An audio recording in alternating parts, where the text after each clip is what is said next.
नमस्कार दोस्तों, स्वागत है आपका ऑनलाइन स्टडी आरएस में। आज हम केशवदास जी के जीवन परिचय एवं रचनाओं के बारे में जानेंगे।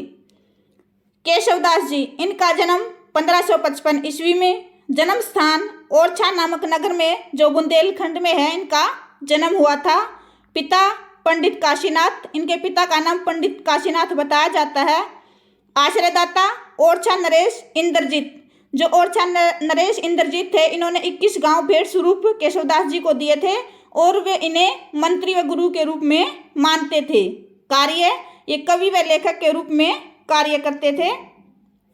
भाषा, इनकी ब्रज भाषा, संस्कृत भाषा और हिंदी भाषा थी, इन्हीं में ये काव्य रचना करते थे। शिष्या प्रवीण राय, गणिका, ये महाराज इंद्रजीत के यहाँ गणिका थी। महाराज के कहने पर ही इन्होंने कवि प्रिया रीति ग्रंथ की रचना गणिका को शिक्षा देने के लिए की गई थी। संप्रदाय, ये निम्बार्का संप्रदाय से दीक्षित थे। मृत्यु, इनकी मृत्यु 1617 ईस्वी में हुई। रीतिकाल के प्रवर्तक, कुछ विद्वानों ने केशवदास को रीतिकाल का प्रवर्तक माना है।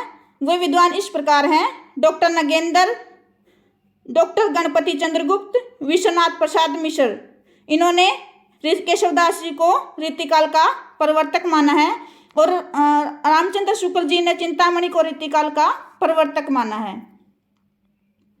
उपाधि, रामचंद्र शुक्ल जी ने इन्हें कठिन काव्य का प्रेत कहा है।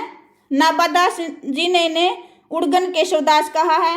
राम स्वरूप चतुर्वेदी जी ने रामचंद्रिका छंदों का एक अजायब घर कहा है। इन्होंने रामचंद्रिका जो इनकी रचना है उस पर इन्होंने इनको उपाधि दी है। उनमें रामचंद्रिका है जो उसमें छंदों का बहुत अधिक प्रयोग किया गया है। इसी से प्रभावित होकर राम स्वरूप चतुर्वेदी जी ने इन्हें रामचंद्रिका छंदों का एक अजायब घर कहा है। डॉक्टर विजयपाल सिंह, इन्होंने कोर्ट का कवि कहा है। नेक्स्ट है रचनाएं।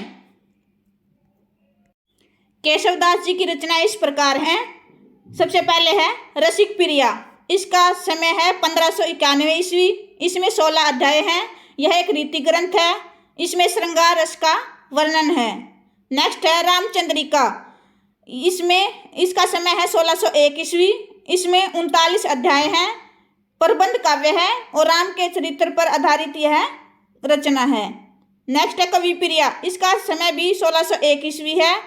इसमें 16 अध्याय हैं। यह रीति ग्रंथ है। इसमें अलंकारों का वर्णन है। नेक्स्ट है रतन बावनी। इसका समय 1607 ईस्वी है।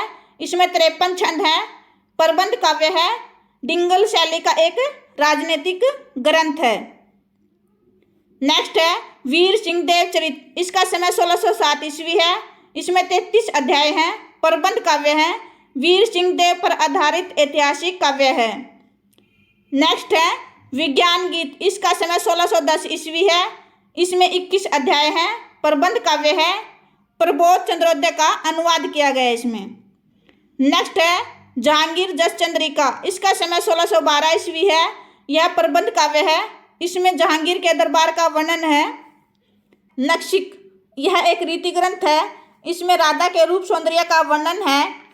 नेक्स्ट है छंदमाला। यह भी रीति ग्रंथ है। इनमें छंदों का वर्णन है। इनकी जो कवि प्रिया रचना है यह एक रीति ग्रंथ है। इसकी रचना इंद्रजीत की गणिका प्रवीण राय को शिक्षा देने के लिए की गई थी। और जो इनकी रतन बावनी, वीर सिंह देव चरित्र, जहांगीर जस चंद्रिका, ये जो रचना ही है अपने आश्रयदाताओं की प्रशंसा में लिखी गई है। नेक्स्ट है साहित्यिक विशेषताएं। भाव पक्ष, सबसे पहले है केशव का कवित्व। केशव को आलोचक सहृदय कवि नहीं मानते थे। रामचंद्र शुक्ल जी ने तो इन्हें कठिन काव्य का प्रेत तक कह डाला है, परंतु ऐसा नहीं है। बहुत सारी कविताएं ऐसी हैं जो पाठकों के हृदय पर गहरा प्रभाव छोड़ती हैं। भले ही उनके काव्य में काव्य के जो भाव हैं उस सभी को समझने में कठिनाई होती है, परंतु उनके भावों की अभिव्यंजना अत्यधिक गहरी है, अर्थात उनका गहरा प्रभाव छोड़ती हैं। वे उनके जो भाव हैं वो गहरा प्रभाव छोड़ते हैं।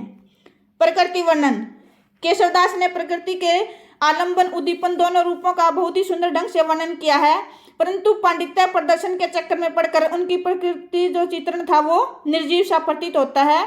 भले ही उन्होंने अन्य रीतिकालीन कवियों की तरह सहज सरल भाषा में प्रकृति का चित्रण नहीं किया, परंतु उन्होंने जो वर्णन किया है वो काफ़ी प्रभावशाली है। नेक्स्ट है श्रृंगार वर्णन। केशवदास जी ने श्रृंगार के संयोग और वियोग दोनों का वर्णन किया है, परंतु जितना अच्छा वर्णन अन्य रीतिकालीन कवियों ने किया वैसा प्रभाव वो पाठकों के हृदय पर नहीं छोड़ पाए। नेक्स्ट है विलासिता। केशवदास का जीवन दरबार के ठाठ बाट में बीता था। राज विलास की चमक चटक मटक और विलासिता में रहकर वे स्वयं भी विलासी हो गए थे, इसलिए उनकी कविता में हृदय की उपेक्षा, बुद्धि पक्ष की प्रबलता है, पांडित्य अधिक और भावुकता थी जो वो कम पड़ गई है। पांडित्य प्रदर्शन। केशव अपने पांडित्य की धाक जमाना चाहते थे, किंतु भाषा की असमर्थता के कारण वे उन्हें स्पष्ट नहीं कर सके। रामचंद्र शुक्ल जी ने तो यहाँ तक कहा है, केशव को कवि हृदय नहीं मिला था, उनमें वह सहृदयता और भावुकता भी न थी जो एक कवि में होनी चाहिए। वे संस्कृत साहित्य की सामग्री लेकर अपने पांडित्य और रचना कौशल की धाक जमाना चाहते थे। नेक्स्ट है कला पक्ष। सबसे पहले है भाषा। उन्होंने ब्रज भाषा में रचना की, यद्यपि ये संस्कृत के प्रकांड पंडित थे, तथापि उनकी भाषा संस्कृत निष्ठ हिंदी है, जिसमें बुंदेली, अवधी और अरबी फारसी शब्दों का समावेश है। नेक्स्ट है शैली। इन्होंने मुक्तक शैली और प्रबंध शैली दोनों का ही प्रयोग किया है। नेक्स्ट है गुण। इन्होंने ओज गुण का प्रयोग किया है, प्रसाद और माधुर्य गुण का अभाव है। इनके काव्य में प्रसाद और माधुर्य गुण का अभाव देखने को मिलता है। ओज गुण उसमें होता है जहाँ वीरता का वर्णन किया जाता है, किसी की वीरता का वर्णन किया जाता है। नेक्स्ट है अलंकार। इन्होंने उपमा, रूपक, उत्प्रेक्षा, अनुप्रास आदि अलंकारों का प्रयोग किया है। एक उदाहरण भी दिया गया है, जत्पी सुजाति सुलसनी सुवर्ण सरस सुवर्त भूषण बिनु न विराजई कविता वनिता मित। इसमें कवि यह कहना चाहते हैं कि कविता वनिता है, जो कविता है और जो वनिता है, वनिता यानी कि स्त्री बिना आभूषणों के शोभा नहीं पाती, चाहे वह कितनी भी अच्छी सुंदर लक्षणों से युक्त हो, लेकिन आभूषणों के बिना वो सुंदर नहीं लगती। इनमें आभूषणों को यानी कि अलंकारों को महत्व दिया है। नेक्स्ट है छंद। उन्होंने अनेक छंदों का प्रयोग किया है। वे स्वयं कहते हैं, रामचंद्र की चंद्रिका वर्णति हो बहु छंद। जो रामचंद्रिका है, रामचंद्र की चंद्रिका है, इसमें बहुत सारे छंदों का प्रयोग किया गया है। रामस्वरूप चतुर्वेदी ने भी इनकी रामचंद्रिका को ध्यान में रखते हुए कहा है कि रामचंद्रिका छंदों का एक अजायब घर है। नेक्स्ट है रस। इसमें केशवदास जी ने नौ रसों का प्रयोग किया है, परंतु श्रृंगार रस पर अधिक बल दिया है।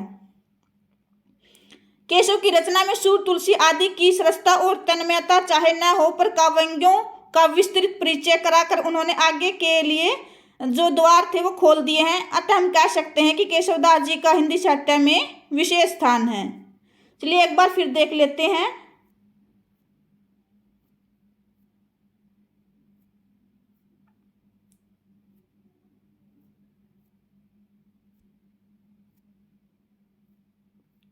केशवदास जी का जन्म कब हुआ था? 1555 में। और कहाँ हुआ था? ओरछा नामक नगर में। इनके पिता का नाम काशीनाथ, ओरछा नरेश इनके आश्रयदाता थे। ओरछा नरेश कौन थे? इंद्रजीत। और ये कवि लेखक के रूप में कार्य करते थे। इनकी ब्रज संस्कृत हिंदी भाषा थी और इनकी शिष्या प्रवीण राय गणिका थी एक। इनकी मृत्यु 1617 ईस्वी में। इन्हें रीतिकाल का प्रवर्तक नगेंद्र आदि कुछ विद्वानों ने रीतिकाल का प्रवर्तक माना है। रामचंद्र शुक्ल ने कठिन काव्य का प्रेत, नाभादास ने उड़गन केशवदास, रामस्वरूप चतुर्वेदी ने रामचंद्रिका पर इन्हें रामचंद्रिका छंदों का एक अजायब घर कहा है। ये रामचंद्रिका जो इनकी रचना है इस पर कहा है।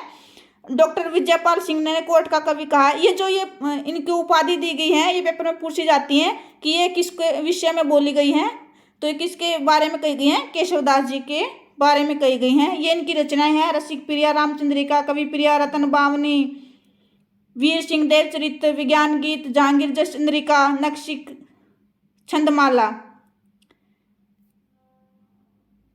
आशा करते हैं आज का ये वीडियो आपको अच्छा लगा होगा। नेक्स्ट वीडियो में नए टॉपिक के साथ मिलेंगे।